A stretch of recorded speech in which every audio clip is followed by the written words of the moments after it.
Hi, I'm Councilmember Hannah Legree representing the 3rd District, and we're here on August 11th, that's 811, and we're here on that day for a reason. I'm here with Tim Vaughn of Kentucky 811, and we're going to talk a little bit about why this day is special, what it means, and how that's connected to your work. So it's a day that we kind of just went out and hijacked. First of all, it's August the 8th month and 11th day, 811. You kind of play on the numbers, but it's a day that across the nation, all the 811 centers have adopted to a day that we do full court press on educating and training people on the use of 811 before they dig.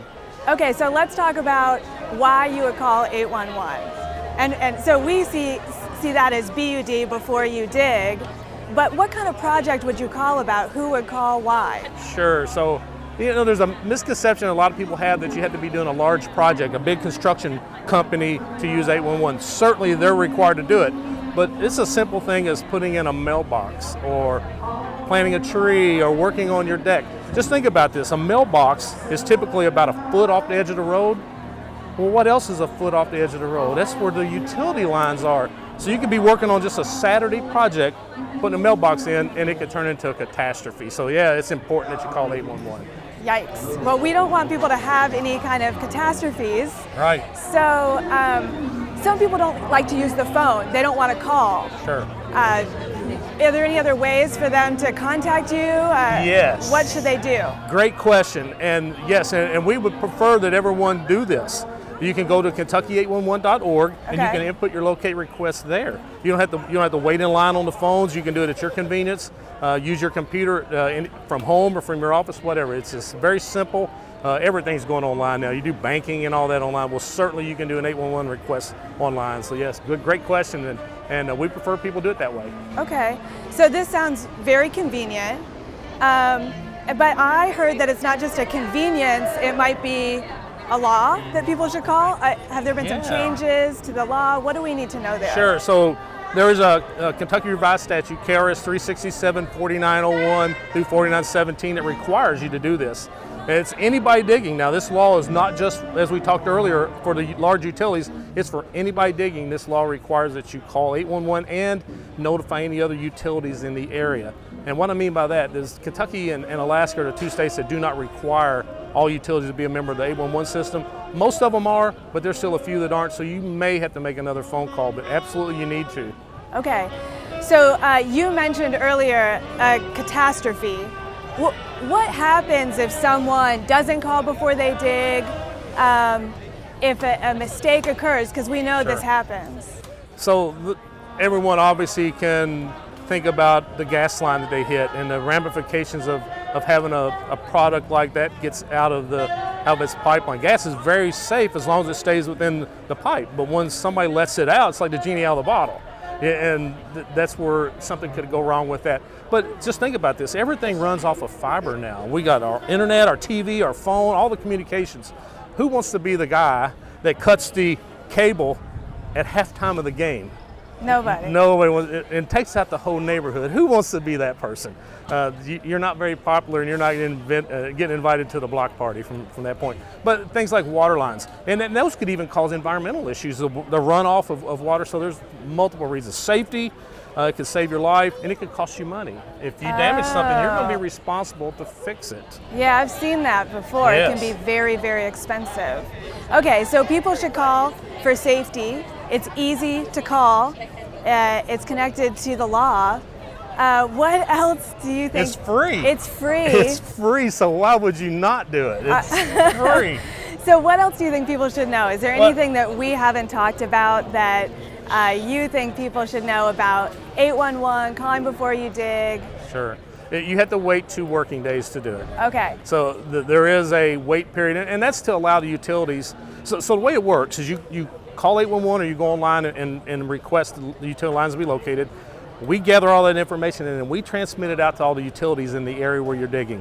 And then they need those 2 days to to perform all their research on where their stuff is at and to dispatch someone out to actually paint it on the ground or put stakes or flags or whatever on the ground so that when you go to dig 2 days later, you know where that stuff's at. Okay, that's great to know because people might want someone to come out there immediately, but they need to wait because the company needs to come and mark and do their part so that if you're doing a project, it can be safe. Yes, and they're going to use these colors back here. You can see what the color code system is. Let's talk about that. People ask me about utilities. these all the time.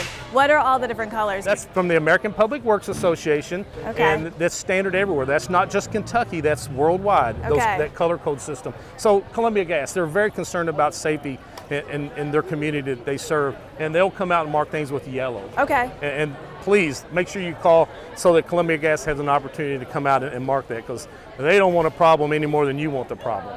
Great. Well, this has been some really helpful information, Tim. Thank you so much for coming and talking to us about 811. And speaking of Columbia Gas, we're about to hear from Lisa Smith of Columbia Gas so that we can get a little bit more information. Happy 811 Day, everybody, and always call before you dig. All right, great. Thank you.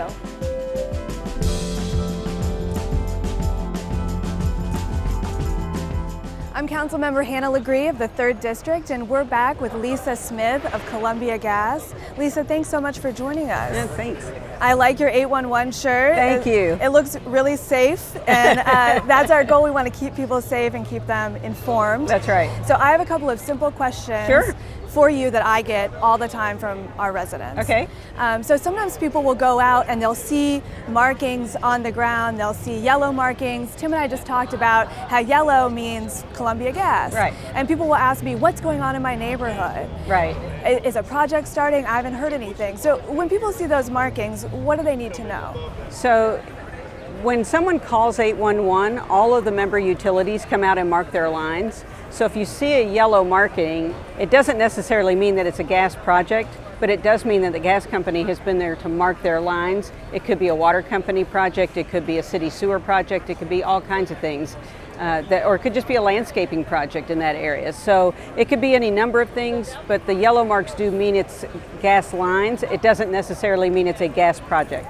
Okay, that's great to know because people often see those lines and they're just not sure what's going on, and now they know it could be a range of projects. Right. Now, if there were to be a gas project in their neighborhood, right. How would they find out more information typically? So do you all contact residents? How does that work? Right, if it's planned work, like if we're replacing lines in a certain neighborhood, then we do reach out to those neighbors in advance to let them know what's coming. To kind of let them know how the process works, that we do the main lines first and then we work on service lines to their individual homes or businesses. So we do let them know that information in advance. We also give them a hotline number that they can call at any time. When they call, it automatically generates an email to me and then we can respond very quickly. Of course, they can always contact their council member too. That's right. And then you can contact me and we will respond very promptly. That's right, and that's been my experience. You all are very quick in your responses and we appreciate that. And thinking about responses, you know, sometimes people will be out for a walk in their neighborhood or they'll be in their house and they'll smell gas. Right. Maybe, I mean, they don't have a gas stove, they haven't left anything on. If they smell gas, what should people do?